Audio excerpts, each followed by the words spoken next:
The following podcast is brought to you by Iconic Nation Media.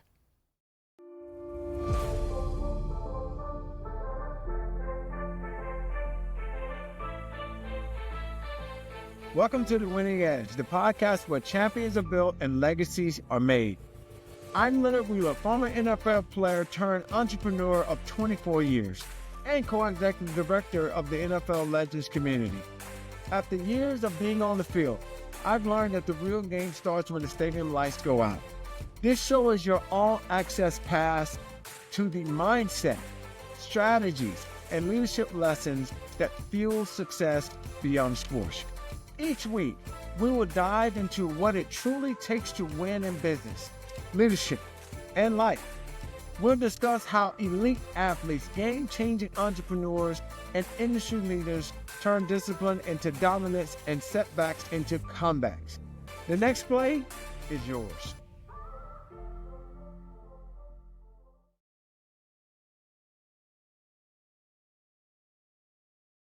What if the strongest man you know is the one hurting the most? Every day, men walk into boardrooms, locker rooms, homes, churches, wearing confidence. While behind closed doors, they're carrying anxiety, depression, sickness, broken relationships, financial pressure, and sometimes even suicidal thoughts. We've been taught to man up, to stay quiet, to carry the weight alone. But silence has never healed a man. Brotherhood has. That's why Brotherhood in Motion was created. Not for perfect men, for real men. Men who are ready to grow, to lead, to heal, and to become everything God created them to be. On Thursday, September 24th, from 5:30 to 8:30 p.m., 200 men will gather at the Hyatt Centric in Charlotte, North Carolina for the very first Brotherhood in Motion kickoff. This isn't just a launch of an event. It's the beginning of a movement. So if you've been carrying something alone, come stand with us, because no man was ever meant to walk alone. If you want to learn more, go to brotherhoodinmotion.com and register for this life-changing event. The movement begins on September 24th. Be there. What's up, everybody? Welcome back to the Winning Edge podcast. My name is Leonard Wheeler, and the Winning Edge today is brought to you by Iconic Nations Media and Brotherhood in Motion. Today, we're going to talk about something that I believe all of us struggle with, have struggled with, or will struggle with. And it's called the performance trap. When your identity depends on your performance. And then a question I want to ask you, who are you when the performance ends, right? When you stop performing. I'm not talking about just being on stage, playing in the NFL. I'm talking about behind the mask, right? Because I believe all of us at some point in time have worn a mask, wear a mask now, or will be wearing a mask at some point. So who are we when no one is watching? Not when you're leading the meeting, not when you're standing on stage, not when you're posting on social media, when everything looks perfect, not when people are applauding and giving you your kudos or your flowers. I'm talking about the person behind the title, behind the success, behind the smile. We've seen the people that show up and they're always smiling. You're like, is that real? Maybe it is. What about people that show up and they're never smiling, always frowning? Is that real? We always ask the other side of it, though. If someone's happy all the time, we can't believe it. Now, let's talk about some interesting stats, okay? 65 to 70% of our thinking is negative. 95% of our thinking is the exact same as the day before. So that means that if I have stinking thinking that day, there's a 95% chance I'm going to show up the same way tomorrow. Okay? Because here's what I've learned after spending years in NFL locker rooms, executive board rooms, and coaching leaders around the world. A lot of people aren't living. They are performing. Okay? They are the main actor in their story. They're performing confidence, they're performing strength, they're performing success, they're performing happiness, And after a while, they don't know where the performance ends and where they began. Okay. I call it the performance trap. Now, I know there are a lot of conversation that's going to happen maybe after you watch this, and maybe it pertains to you or maybe it doesn't. It's the belief that your value depends on your performance, that your worth has to be earned, that who you are is what you do. Now, we always talk about it in the NFL. And what I do is not who I am. I am a father. Okay. But what happens sometimes when your reaction to people is based on who you believe you have become as the professional athlete or as the executive? I wrote a book called Beyond the Locker Room. And the reason I wrote that book is because when you go beyond the locker room, there's an expectation that exists that sometimes is invisible. The expectation is that sometimes the expectation is you're going to fail. Sometimes the expectation for people are that you're not smart enough. Sometimes the expectation from people is that, hey, you were just a football player. You're just a basketball player. You were a CEO, but who are you now? Right? That's when we get caught up in the performance trap and in the title. Let's talk about the mask. Okay. This is really important. Over 100 years ago, a psychologist named Carl Jung introduced a concept he called the persona. It's the mask we wear to meet other people's expectations of who we are or who we want them to believe we are. Jung wrote, the persona is a compromise between the individual and society as to what a person should appear to be. Let me read it again. The persona is a compromise between the individual and society as to what a person should appear to be. Notice what I said, not who you are, who you appear to be. Not who you are, but who you appear to be. There's nothing wrong with having different roles. Okay. I'm a husband. I'm a father. I'm a coach. I'm a believer. I'm a friend. I'm an executive coach. Those are roles, right? They are not my identity. The danger comes when the role becomes the person. But Leonard, you might be asking, how do you separate the role from the person when you spend so much time protecting your image? Okay. How do you do that? I believe that we spend so much time protecting our image that we neglect our identity.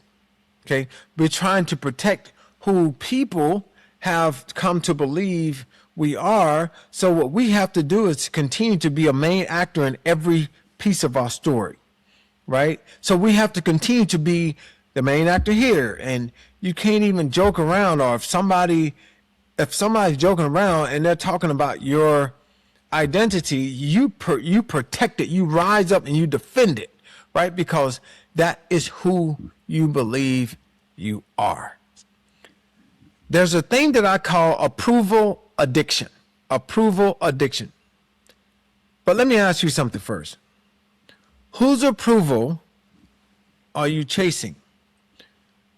I always talk about this to my wife or our kids and some of my good friends.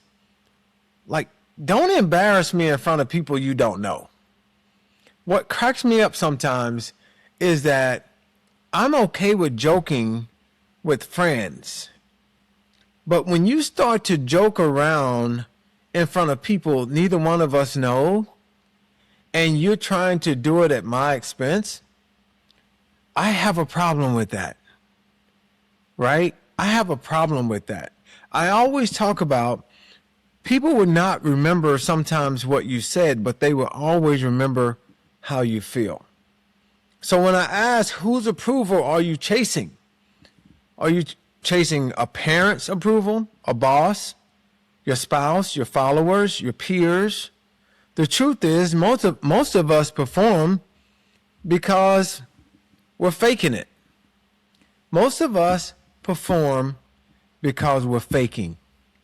We're trying to let people know that we're cool, that I can curse like you, I can drink like you, I can act like you, and we're fake. And a lot of times, I know that if that hits home, then you need to check your own spirit, okay?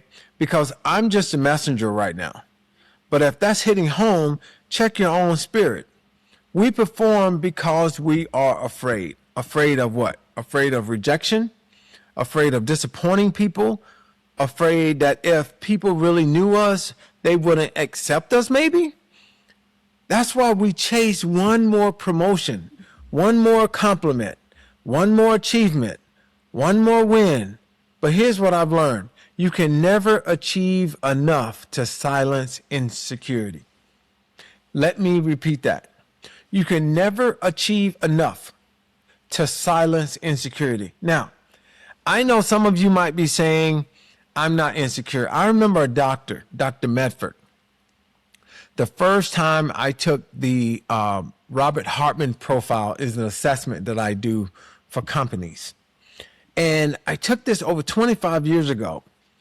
And I remember going to him and talking to him. And you know what he said to me? He said, I can see from your assessment that you are insecure. What? Who's insecure? You're insecure, bucko. And my response was an insecure response. I got upset because he called me insecure. I went home later that evening and I came back and I said, man, Doc, you were right. I am insecure. I'm insecure because I'm transitioning from the NFL and I don't know what I don't know. I was insecure because I didn't figure it out. I didn't have the answers to the test. Brene Brown says this, true belonging only happens when we present our authentic and perfect selves to the world. True belonging only happens when we present our authentic, imperfect selves to the world. Because the Father says you are perfectly and wonderfully made in the image of God. So when we start comparing ourselves to the world, we are going to always look imperfect because it's an imperfect world. So think about that. You fit in by performing, but you belong by being known. There's a big difference. You fit in by performing, but you belong by being known. Man, that's a big difference. So now let's talk about the imposter within. Have you ever walked into a room and you thought, I don't belong here? This is not a room for me. Gosh, I look around and everybody looks so successful. Or maybe you walk into a room and you look around, you're like, man, these people don't look successful, right? Well, you're not alone.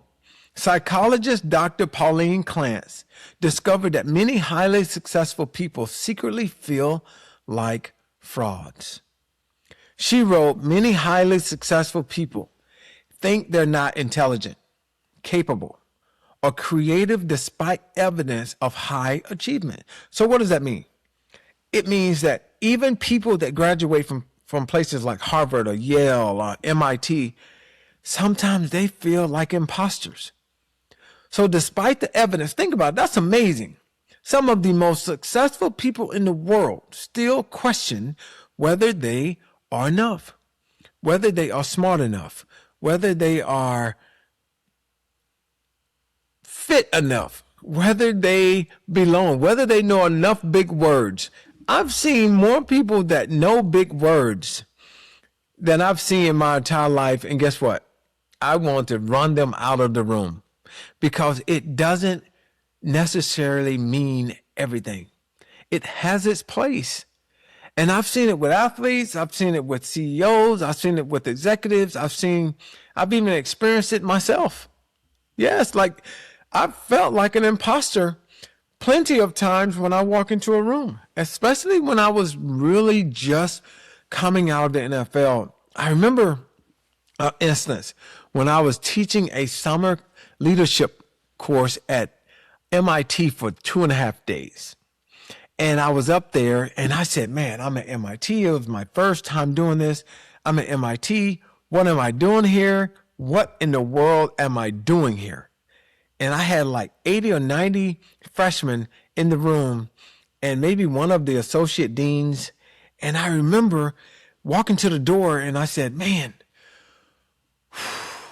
you're not smart enough to be here. I remember it going through my mind that you're not smart enough to be here. And I remember saying that literally like it was just echoing in my head.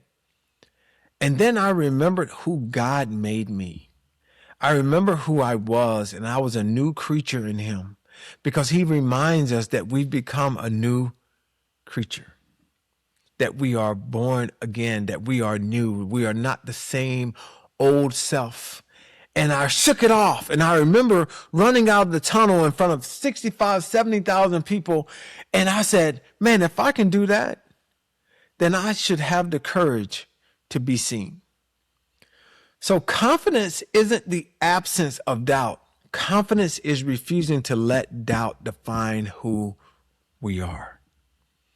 One of the greatest lessons I've learned is this.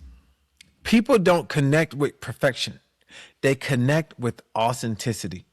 Some of the strongest men I've ever met were also carrying the deepest pains in the locker room, in business, and life. I've learned that strength isn't pretending you have it all together. Strength is having the courage to say, I need help. And I had to get to the place to where I had the courage to say, I need help. That's not weakness, that's wisdom. That's why Brotherhood in Motion exists. That's why Let's Huddle community exists. That's why places like The Real exist. That's why places like Man Cave exist. That's why places like the church exist, because we cannot do it on our own. The Father says, where two or more gathered in my name, I'm in the midst. The reason he says that a three-stranded cord is not easily broken, because you can strand them together and you're not going to easily break, because you're not just depending on yourself. And sometimes it's hard for me to ask for help. What about you?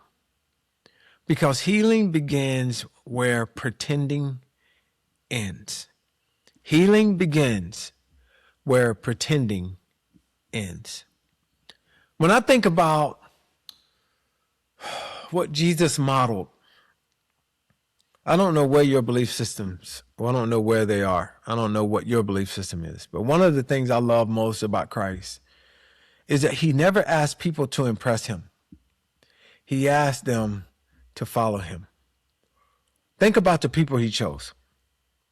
Peter was impulsive, where he cut off a man's ear. Thomas doubted, at least they say he did, just the stories. Matthew was rejected because he was a tax collector. The Samaritan woman was broken. Zacchaeus was despised. Jesus didn't say, fix yourself, then come. He said, come and let me fix you. Let me complete you. When I gave my life to the Lord in 1994, I was a closet Christian. And I was somebody that wore many suits. I wore a party suit. I had a holy suit. I had a prayer suit. I had a shut up suit. I had get the out of my face suit. I had a lot of suits on. Performance says earn acceptance. Grace says you are accepted. Now let me transform you. That's what grace says. That's the gospel. Sometimes we try to do it on our own and we just can't. The Winning Edge challenge this week is this. Stop performing. Have one honest conversation. Admit one struggle. Ask for help.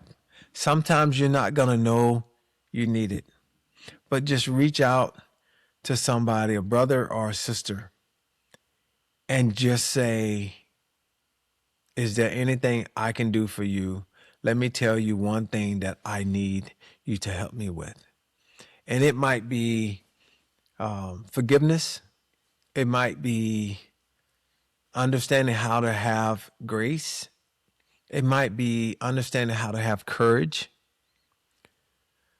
It might be understanding how to create acceptance. Tell someone how you're really doing this week. Not the cliche, I'm good, you. Take off one mask this week.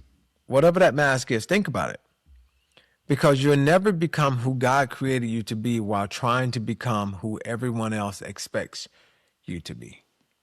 Remember, your greatest asset isn't your resume, it's not your bio, it's not your title. It isn't your compliments, your accomplishments. It's your authenticity, because at the end of the day, God isn't asking you to perform. He's inviting you to become. Man. He's asking us to become the best version of ourselves. This is The Winning Edge. Until next time, keep growing, keep leading, and keep winning from the inside out. Thank you. Thank you for tuning in and listening to this week's episode of The Winning Edge. You can write in and ask your questions on my Instagram page at Leonard Wheeler 7, and I will address your questions on an upcoming episode. If this episode helped you, I would love for you to share it with your friends, colleagues, and family. Share the episode with those that you feel can benefit from it. You can also follow me on Instagram, TikTok, X, and LinkedIn, found in the show notes. I would greatly appreciate it if you would rate and review the show on Apple Podcasts and Spotify. Subscribe now and let's build your legacy.